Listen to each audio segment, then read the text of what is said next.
बारी मला राम राम जय जोहार छत्तीसगढ़। संगवारी हो, मैं हूँ मुस्कान और मैं आप मला ये बताया बर आए हूँ कि मैं आप मन बर एक चैनल लेके आया हूँ जेकर नाम है अमृत स्वर।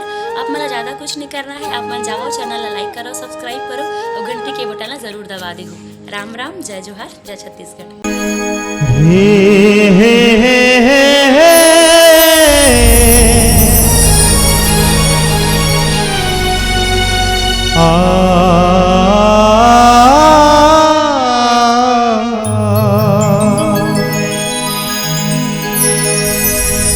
मन मातोला जपत रही तू, मन मातोला खोजत रही तू। आ जावे आ जावे आ जावे गा, आ जावे आ जावे आ जावे गा।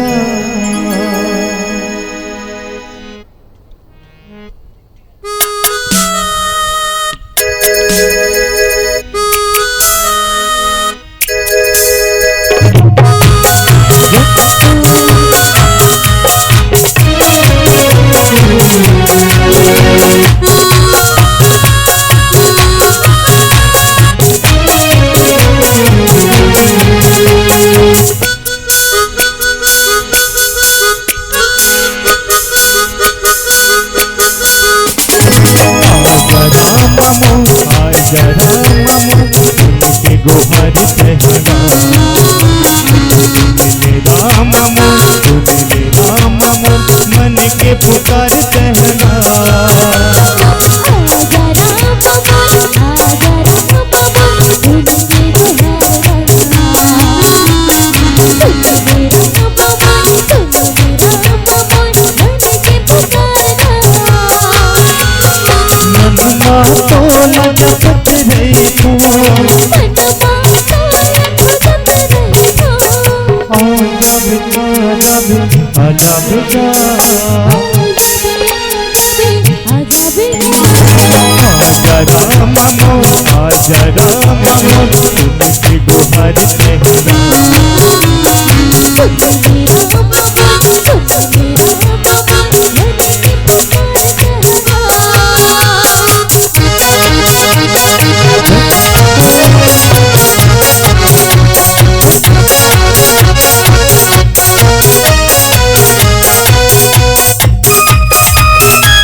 गुहार कहागा।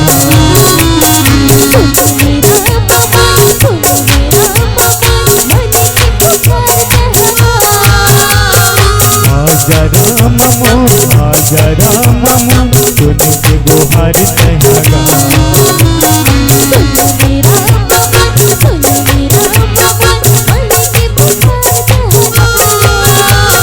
मनमा तोला जपत रही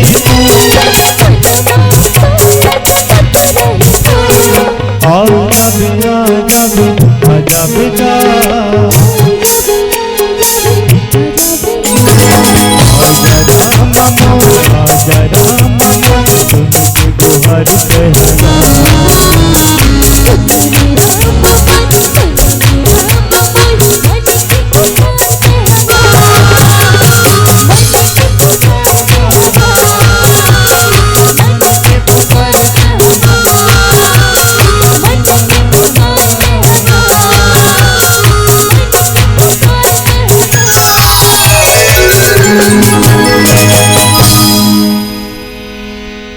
मनमा तोला जपत रही तो मनमा तोला खोजत रही तो आजा बे आजा बे आजा बेगा। आजा बे आजा बे आजा बेगा।